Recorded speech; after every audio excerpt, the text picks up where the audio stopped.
creepy factor at all. You look so hot. Oh my God, please. I mean, you are a walking turn on. You know, I've never heard that before, but thank you. I've never said it before because it was reserved for that moment you walked out. Well, thank you. Okay, I'm so excited to meet you. I've been watching everything you do. Thank you. I am a huge fan of yours. I mean, you are such a living example of finding who you are, writing it, creating it, and putting it out there in a way that people then found it. Yeah, I mean, I kind of had no choice. I wanted to be in the industry, but it was hard to break in. And so for me, I found the internet, and that helped me to get, I guess, discovered or seen. That's right. In a way, through a web series I did called The Misadventures of Awkward Black Girl. Yes. Because that was an autobiographical title. It was very groundbreaking, too. I love pioneers, and I know when origin stories happen, and I thought yours was just incredible. Thank you. Yeah, I mean, I hope, like, for me, the best part is when people give you the credit and recognize but then how also you did feel it. like, oh, I can do it too. Like now I've seen that you can do it, and if you could do it, then I for sure can. Well, that is what shocked me so much about your documentary. I watched every minute of it. Thank you for that. I loved it so much. You put your heart and soul into this. It's called Seen and Heard. Yeah. I feel like this documentary is not only about the history of Black television, Black filmmaking, but you are showing people how it's done, how it should be done, when and where it changed, what must be the demand.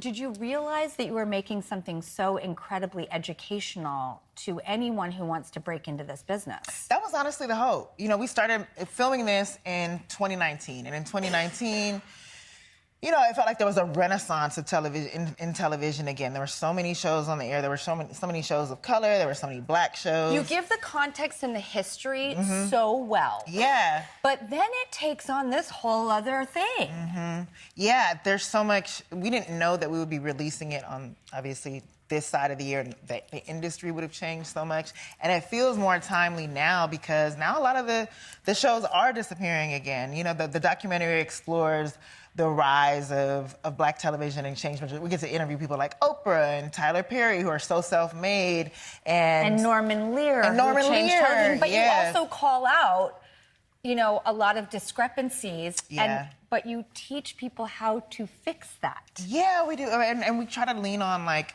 the next step is ownership, honestly, because a lot of these people have paved the way, and we're standing on their shoulders. Like, I don't exist without an Yvette Lee Bowser. I don't exist without an Oprah. I don't exist without so many of the Ralph Farquhar, and we were able to interview them and hear their stories and hear how they did it and hear the struggles that they went through so that we didn't have to struggle the same way. That's what I found so profound about your documentary, was like a blueprint, again, of like how filmmaking, television, writing, writers' rooms, behind the camera, every single person not only matters, but like we should be discussing what they do, how they do it. I'm so glad you said that because, yeah, even in that, like growing up watching TV, you just see who's on the TV. Exactly. And so I didn't know what was, someone like Shonda Rhimes, that was the first person where I was like, oh, that's a showrunner, and she is a Black woman, and she's killing it. That's a job that I can have. Scandal. Yes, and so we get to talk to the Murder. people who are behind the scenes. Bridgerton. And the hope is, Murder you gotta give her resume.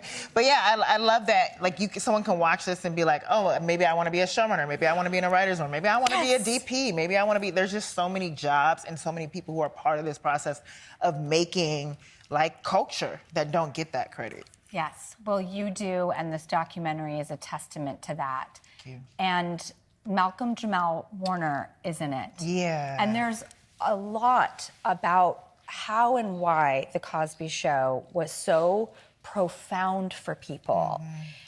And through, you know, events, we sort of lost touch with that and focused elsewhere, rightfully so. You brought it back to why that Huxtable family was such a important thing for people. Yeah, I mean, that felt like watching my family. And for so many people, that felt like watching their family, and it had never been depicted in that way before. Like a well-to-do, Black, beautiful family. When I think of Theo and like Malcolm Jamal Warner's character, and we were Theo, all obsessed with Lisa Bonet. We all wanted to be her. We were just talking about her yesterday. Still want to be her. Still beautiful. Still fine. The coolest chick on the planet. Honestly, Denise's fashions were phenomenal and still like a blueprint for me. But when I think about someone like Malcolm Jamal Warner, who reminded me of my brothers, who also for like so many young Black men was just like, I've never seen myself on TV until Theo, and to lose him and his impact, like that was just iconic. And so it was dope to be able to feature him before his untimely passing. I was so enthralled watching him, and I mean that's how and when I grew up too, and it validated my own reality of what I was being taught through television, which I watched obsessively when I was a kid. I was in an industry, I loved every show. What was your show? What was your like, this is mine? It would depend on the day. I was big on like Price is Right, Hollywood Squares. Oh, okay.